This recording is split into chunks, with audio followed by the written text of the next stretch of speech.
नमस्कार, मैं निकिता और आप देख रहे हैं सी न्यूज भारत। वक्त हो चुका है न्यूज बुलेटिन का, जिसमें हम जानेंगे किसके निलंबित होने पर सभासदों में देखने को मिली खुशी। कहां दिन दहाड़े गोलियां बरसाकर बाइक सवार हमलावरों ने युवक की हत्या कर दी, कहां दिन के उजाले में निडर होकर अवैध खनन कर रहे खनन माफिया। साथ ही जानेंगे कि कहां पालतू गाय की करंट लगने से हुई मौत।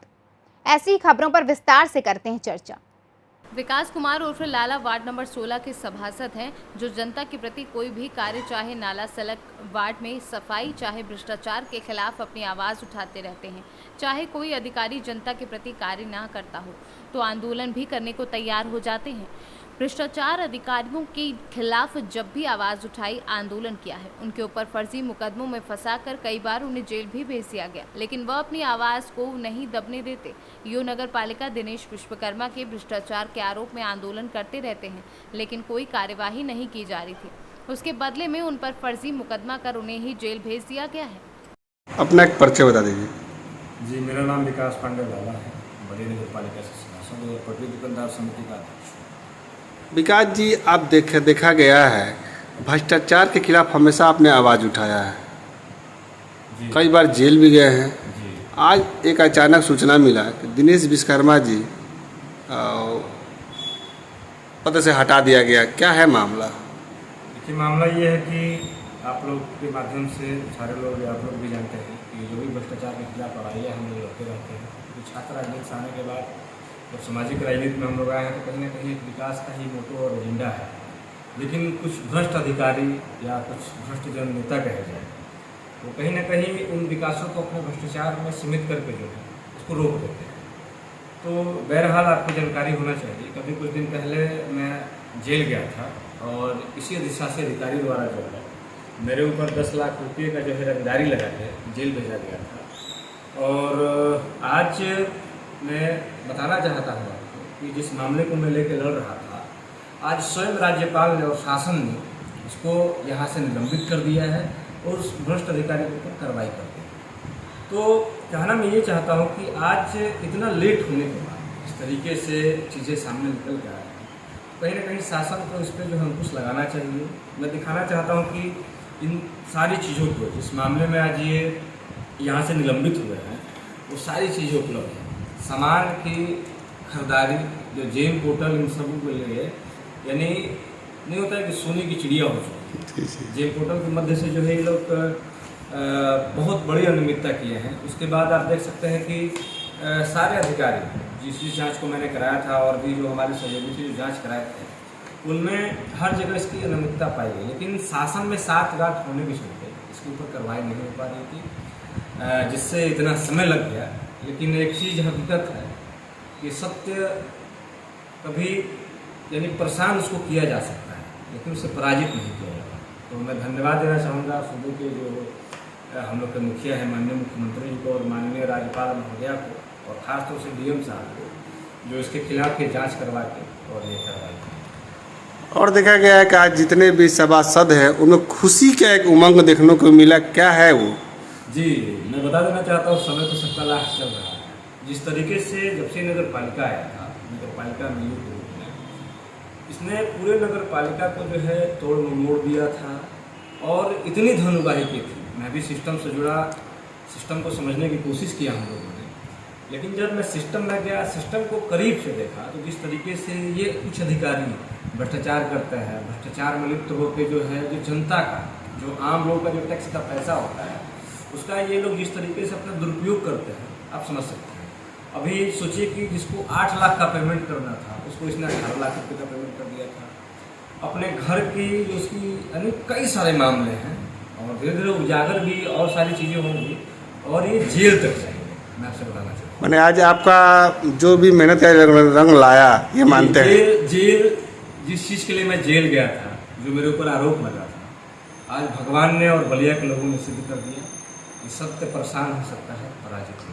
योगी सरकार को आप क्या संदेश देना चाहते हैं? मैं माननीय मुख्यमंत्री जी को बहुत बहुत धन्यवाद करना चाहता हूँ और देना चाहता हूँ कि इसी तरीके से जो भी जिस भी ज़िले में नगर पंचायत, नगर पालिका, किसी भी विभाग में इस तरीके से भ्रष्टाचारी अपराधी तरीके से, कि कहीं ना कहीं इनसे बड़ा अपराधी कोई है ही नहीं, इनका चिन्हांकन करके इनके ऊपर कड़ी कार्रवाई की जाए। मैं यही मुख्यमंत्री से मांग करना चाहता हूँ। बलिया से सी न्यूज़ संवाददाता राजू गुप्ता की रिपोर्ट।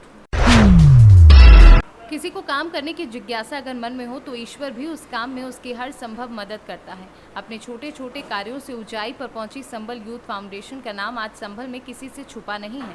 संभल यूथ फाउंडेशन हर क्षेत्र में अपने कार्यों से जानी जाती है।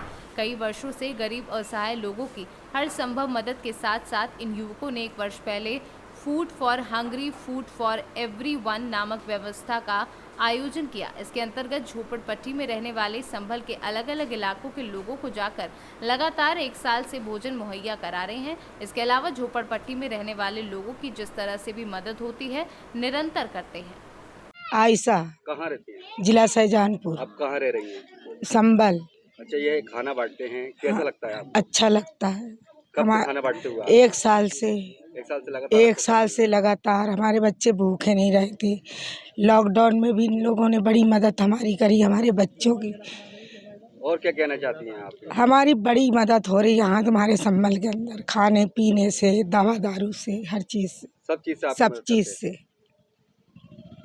आज आपने खाना वितरित किया है, कितने दिन आपको खाना बांटते हुए हो गए? आज संभल यूथ फाउंडेशन को 1 साल पूरा हो चुका है फूड फॉर हंग्री और फूड फॉर एवरीवन कैंपेन चलाते हुए। और क्या क्या कार्य कर रहे हैं आप? संभल यूथ फाउंडेशन 13 औरतों को विडो पेंशन दे रही हैं जिनके शौहर नहीं है, जिनका कोई कमाने वाला नहीं है। उनको हम मंथली एक फ़िक्स्ड अमाउंट है जो हम लोग उनको पहुंचाते हैं। उसके साथ साथ हम शान-ए-रब भाई की मदद से मेडिकल कैंप और मेडिकल कंसल्टेंट के लिए उनको रखे हुए हैं जो फ्री ऑफ कॉस्ट ज़रूरतमंद लोगों की हम लोग मेडिकल में भी सहायता कर रहे हैं। 30 साल से आप खाना बांटते हुए आ रहे हैं, किस तरह की परेशानियों का सामना करा आपने? परेशानी का आलम यह है कि खाना सुबह 10 बजे से ही इसकी प्रक्रिया शुरू हो जाती है। अब खाना बनवाना, सब चीज़ का अरेंजमेंट करना, उसको रिक्शा से लेकर 2 हेल्पर से लेकर हर चीज़ का एक बहुत बड़ी जिम्मेदारी है 1 साल के लिए। 2 दिन का, 3 दिन का, 1 हफ्ते का आदमी चला लेता है, लेकिन 1 साल को एक काम करना मैं समझता हूँ कि बहुत बड़ी बात तो नहीं, लेकिन हमारे लिए एक चुनौती थी और हम उसको पूरा करते हुए आ रहे हैं और करते रहेंगे। संभल से सी न्यूज़ संवाददाता जगतपाल सिंह की रिपोर्ट। संभल से बड़ी खबर है, जहां दिन दहाड़े गोलियां बरसाकर बाइक सवार हमलावरों ने युवक की हत्या कर दी। हत्या की घटना गुन्नौर में थाने एवं सीओ एसडीएम ऑफिस के करीब ही हुई है। हत्या की वारदात से हड़कंप मचा है। वहीं हत्या की सूचना के बाद एसपी मौके पर पहुंचे। एसपी ने कहा कि 2 लोगों के खिलाफ रिपोर्ट दर्ज कराई जा रही है और पुलिस पूरे मामले की जाँच कर रही है। थाना गुन्नौर के अंतर्गत ये तहसील की रोड पर आज शाम के टाइम पर एक मर्डर हुआ है, जिसमें मृतक चंद्रकेश यादव ये ग्राम जाफरपुर का रहने वाला है। इसको 2 व्यक्तियों के द्वारा मोटरसाइकिल पर जाते हुए गोली मारना बताया जा रहा है। 2 व्यक्ति जो इनके गांव के हैं, सुनील और राजू, इनके ऊपर आरोप लगाया गया है। पुलिस के द्वारा मामले की तहकीकात की जा रही है। बॉडी को पीएम के लिए भेज दिया गया है और उचित धाराओं में अभियोग पंजीकृत किया गया है। संभल से सी न्यूज़ संवाददाता जगतपाल सिंह की रिपोर्ट। उत्तर प्रदेश सरकार जीरो टॉलरेंस पर काम कर रही है, लेकिन कुछ खनन माफिया अपनी दबंगई के चलते अवैध खनन की घटना को अंजाम देने से बाज नहीं आ रहे हैं। जबकि संभल जिलाधिकारी मनीष बंसल द्वारा खनन अधिकारी को निर्देशित किया गया है कि जिले में अवैध खनन पर तत्काल प्रतिबंध लगाया जाए और खनन माफिया के खिलाफ 24 घंटे के अंदर मुकदमा लिखाकर कानूनी कार्यवाही की जाए।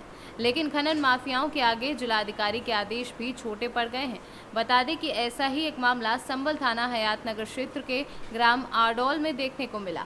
विकास पुत्र तेजपाल सिंह दिन के उजाले में निडर होकर धरती का सीना चीरकर उपजाऊ मिट्टी को बंजर बनाकर अवैध खनन कर रहा है। इस संबंध में जब खनन अधिकारी को फोन किया गया तो फोन रिसीव नहीं हुआ। सवाल ये उठता है कि ये खनन माफिया दिन के उजाले में निडर होकर धरती का सीना चीरकर अवैध खनन कर रहे हैं। संभल से सी न्यूज़ संवाददाता जगतपाल सिंह की रिपोर्ट। अयोध्या में 11,000 वोल्टेज के तारों को छूने से पालतू गाय की हुई मौत। जमीन से 3 फुट ऊपर खेतों में झूल रहा है 11,000 वोल्टेज का खतरनाक वायर। मिल्कीपुर विधानसभा के परसवा गौशाला के पास का ये मामला बताया जा रहा है। 6 महीने की गर्भवती थी गाय। अयोध्या से सी न्यूज़ संवाददाता सुनील तिवारी की report. City magistrate Pradeep Kumar, CO city Preeti Tripathi, शहर कोतवाल प्रवीण कुमार सिंह के नेतृत्व में जनपद बलिया में रोजाना की तरह आज भी किया जा रहा है फ्लैग मार्च। कानपुर हिंसा को देखते हुए शहर में कानून व्यवस्था को बढ़ाया गया। शासन का मंशा है कि कहीं भी सुरक्षा व्यवस्था भंग ना हो, इसलिए जनपद के हर जगह रोजाना फ्लैग मार्च निकाला जा रहा है। बलिया से सी न्यूज़ संवाददाता राजू गुप्ता की रिपोर्ट। एक तरफ अतिक्रमण हटाओ अभियान के तहत अतिक्रमण को ध्वस्त किया जाता है तो दूसरी तरफ दस्ते के जाने के बाद अतिक्रमण यथावत हो जा रहा है। इसी कड़ी में कैमरे की नज़र से देखा गया चौक गुदरी बाजार की सड़क व पटवारियों को।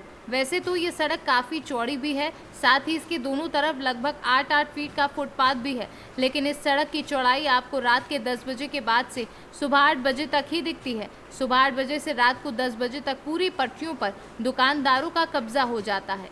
अगर इस सड़क के दुकानदारों का बस चले तो ये लोग बीच सड़क पर भी कब्जा करके दुकान लगा ले। बता दें कि दोनों तरफ की पटरियों पर प्रत्येक दुकानदार अपनी दुकान के सामान को बाहर निकाल कर कब्जा कर लेते हैं। अब देखना है कि जिला प्रशासन इस सड़क को कब अतिक्रमण मुक्त कराता है। बलिया से सी न्यूज़ संवाददाता राजू गुप्ता की रिपोर्ट। गोंडा तरफगंज विकासखंड बेलसर पकड़ी उत्तर प्रदेश सरकार स्वास्थ्य विभाग की महत्वाकांक्षी योजना मुख्यमंत्री जन आरोग्य योजना चलाई जा रही है। इस योजना के माध्यम से स्वास्थ्य विभाग के द्वारा सीएससी के अंतर्गत आने वाले पीएचसी पर उत्तर प्रदेश सरकार के दिशा निर्देश अनुसार प्रत्येक रविवार को मुख्यमंत्री जन आरोग्य मेले का आयोजन कर आम जनमानस को घातक बीमारी से बचाव के लिए विशेष उपचार किया जाता है, जिससे आम जनमानस स्वस्थ व निरोग रहे। अपना परिचय दीजिए। मैं रानी देवी आंगनबाड़ी कार्यकर्त्री प्राथमिक विद्यालय बर्नापुर में मैं कार्यरत हूँ। यहाँ पर सर प्राथमिक स्वास्थ्य केंद्र उपकेंद्र पकड़ी में हम लोग हर संडे को मुख्यमंत्री जन आरोग्य मेला सर यहाँ लगाया जाता है। यहाँ लोग सर हम लोग उपस्थित होकर के यहाँ पर गर्भवती महिलाओं को जो भी यहाँ टीकाकरण करवानी आती है महिला उनकी हीमोग्लोबिन की जाँच होती है, सारे मतलब लोगों की जाँच होती है। ये आप लोगों के द्वारा जो चौपाल लगाई गई है, चौपाल हम लोग इसलिए लगाते हैं कि सर जो गर्भवती महिलाएं हैं उनको खान पान से संबंधित हम लोग जानकारी देते हैं कि कैसे उनको हरी पत्तेदार साग सब्जियां हैं, फलें हैं, ड्राई फ्रूट्स हैं। नहीं ड्राई फ्रूट्स है तो जो भी घरेलू सामान है उसको इकट्ठा करके महिलाएं को समझाते हैं कि इसको अपनी घर में बहुओं को समझाएं और उनको खाने पाने की उचित सलाह देने के लिए हम लोग ये प्रोग्राम चौपाल लगाते हैं। स्वास्थ्य केंद्र पर कुल कितने आंगनबाड़ी कार्यकर्ती? सर आज के दिन यहाँ पे 18 आंगनबाड़ी कार्यकर्ती सहायिकाएं बहनाएं यहाँ पर इकट्ठा होती हैं। सर किस गांव से होती हैं? सर इसमें है सर बड़नापुर है, सर ताराडी है, मलगूरपुर है, पकड़ी है और सर वो नहीं जफरापुर है। सर यहाँ पे उपकेंद्र पकड़ी में जो आता है वो पे सारी कार्यकर्तियाँ यहाँ पे इकट्ठा होती हैं लोगों को जागरूक करने के लिए। सर हम लोग गोंडा से सी न्यूज़ संवाददाता शिवराम पांडे की रिपोर्ट। गुजरात दाहोद जिले में मूसलाधार हुई बारिश। दाहोद जिले के कई गांव में जोरदार बारिश होने से किसानों को खेती करने में आई खुशी। गुजरात से सी न्यूज़ संवाददाता नरेश डामोर की रिपोर्ट। मिर्जापुर अंतर्गत गैवी घाट स्थित हनुमान मंदिर पर सोमवार को सुबह इंद्र सेना की इंद्र भगवान से कविता के माध्यम से गर्मी से राहत पाने के लिए एवं वर्षा के लिए 12 वर्ष तक के बच्चों द्वारा प्रार्थना की गई, जिसमें धर्मयुग पत्रिका के संपादक रहे स्वर्गीय भारती की कविता का सामूहिक पाठ किया गया तथा इंद्रदेव से पानी बरसाने के लिए प्रार्थना की गई। जी बताएं, बच्चों से प्रार्थना कराया जा रहा है, क्या उद्देश्य है? प्रार्थना का उद्देश्य है कि सबसे पहले बच्चों की बात आई, आपने पूछा तो बच्चे धर्म शास्त्रों के हिसाब से 10 साल 12 साल तक के बच्चे भगवान स्वरूप माने जाते हैं और यह मान्यता है धार्मिक ग्रंथों के हिसाब से। यह जब कोई प्रार्थना करते हैं तो सीधे उसकी आवाज़ नारायण तक पहुँचती है। तो आज ये मौसम की प्रतिकूलता, गर्मी की विभीषिका और चारों तरफ हाहाकार की स्थिति, पेड़ पौधे नदी नाले सब सूख गए हैं, किसान बेचैन है और इस साल गर्मी होली के ठीक दूसरे दिन से 17 अप्रैल से जो गर्मी शुरू 17 मार्च से तो आज 90 दिनों का 40 से लेकर 44 सेंटीग्रेड तक सेल्सियस डिग्री तक का जो तापमान चला है उसमें सभी लोग कांप गए हैं और स्थिति ये हो गई है कि जीना मुश्किल हो गया, विद्युत संकट हाई है। तो बच्चों का यह प्रयोग किया गया कि बच्चों की प्रार्थना ईश्वर तक पहुंचती है। तो आज इस गैवी घाट इलाके में बच्चों को इकट्ठा करके वो सब आकाश की तरफ हाथ करके काले मेघा पानी दे गुड़धानी दे, काले मेघा पानी दे की प्रार्थना इन सब बच्चों ने की है। ऐसे ही गंगा बढ़ रही थी अगस्त के महीने में, यही बच्चे गए माँ गंगा से प्रार्थना किए, इसी क्षण गंगा घटी थी। मुझे उम्मीद है कि आज बच्चों की प्रार्थना 24 घंटे के अंदर दिखाई पड़ेगी। इस प्रार्थना का असर दिखेगा, मौसम अनुकूल होगा, अब पानी बरसेगा, मानसून अनुकूल होगा, इसीलिए आज प्रार्थना की गई। मिर्जापुर से सी न्यूज़ संवाददाता गौरव श्रीवास्तव की रिपोर्ट। श्रीनगर ड्यूटी में तैनात भद्रौली के सेना के जवान का गांव पहुंचा पार्थिव शरीर। श्रीनगर के गुलमार्ग में ड्यूटी में तैनात जवान के ऊपर आकाशीय बिजली गिरने से हुआ था निधन। शहीद के अंतिम दर्शन के लिए हजारों की संख्या में उड़ा लोगों का सैलाब। लगे अमर शहीद भारत माता के जयकारे। शहीद के पार्थिव शरीर पहुंचने पर अंतिम दर्शन में पहुंचे पूर्व मंत्री रजा अरी दमन सिंह एवं विधायक बारानी पक्षालिका सिंह सहित एडीएम आगरा जैन सचान, एसपी पूर्वी सोमेंद्र मीना, एसडीएम बारतन वर्मा, सीओ भरत पांडे। आगरा से सीनू संवाददाता शांति स्वरूप की रिपोर्ट। प्रतिबंधित क्षेत्र होने के बावजूद भी नहीं मान रहे लोग। दमोह का सर्किट हाउस लोगों के घूमने के लिए बहुत ही अच्छी जगह है, मगर लोगों के पैदल जाने के लिए यहाँ पे लोग अपनी गाड़ियों के साथ जाते, जिसपे पुलिस की समझाइश के बावजूद लोग नहीं मानते। इसी के चलते दमोह पुलिस द्वारा चालानी कार्यवाही की गई और लोगों को समझाया कि लोग अपनी गाड़ियों के साथ सर्किट हाउस ना जाएं। दमोह से सीनू संवाददाता अभिनव की रिपोर्ट। लातेहार पुलिस अधीक्षक अंजनी अंजन के निर्देश पर चंदवा पुलिस द्वारा शुक्र बाजार कब्रिस्तान मैदान में परस्पर सौहार्द बढ़ाने की दिशा में एक कदम कार्यक्रम के तहत शांति समिति की बैठक का आयोजन किया गया। इसमें पुलिस उपाधीक्षक संतोष कुमार मिश्रा व पुलिस निरीक्षक सह थाना प्रभारी मदन शर्मा, एएसआई नारायण यादव, अरविंद सिंह, चौकीदार सदीक अंसारी शामिल हुए। पुलिस पदाधिकारियों ने सभी समुदायों से अपील करते हुए कहा कि आपसी भाईचारा सौहार्द बनाए रखने के लिए अपनी भागीदारी निभाएं। किसी भी भावनाओं को ठेस पहुंचाने, सोशल मीडिया का दुरुपयोग व झूठी अफवाह फैलाने वाले खबरों को पोस्ट करने से बचें। इस अवसर पर वरिष्ठ कांग्रेसी नेता रामेश पाठक, कांग्रेस प्रखंड अध्यक्ष सह राज्यसभा सांसद प्रतिनिधि असगर खान, माकपा नेता सुरेंद्र सिंह व अन्य लोग शामिल थे। झारखंड से सीनू संवाददाता शाहिद की रिपोर्ट। मेरठ नगर निगम में नवनियुक्त नगर आयुक्त अमित पाल शर्मा ने चार्ज लिया। चार्ज लेते ही नगर निगम के सभी विभागों के दफ्तरों का निरीक्षण किया। गैरहाजिर मिले अधिकारियों का काटा 1 दिन का वेतन और सख्त निर्देश दिए। अमित पाल शर्मा मेरठ चार्ज लेने से पहले सोनभद्र के सीडीओ थे।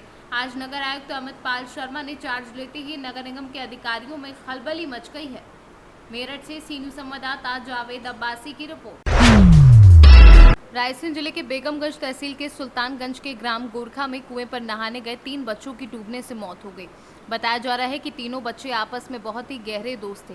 ग्रामीणों की सूचना पर मौके पर पहुंची पुलिस ने तीनों बच्चों के शवों का पोस्टमार्टम कराकर तीनों के शवों को परिजनों को सौंप दिया है। 3 बच्चों की मौत से पूरे गांव में सन्नाटा पसर गया है। वहीं घटना की खबर फैलते ही पूरे गांव में कोहराम मच गया है।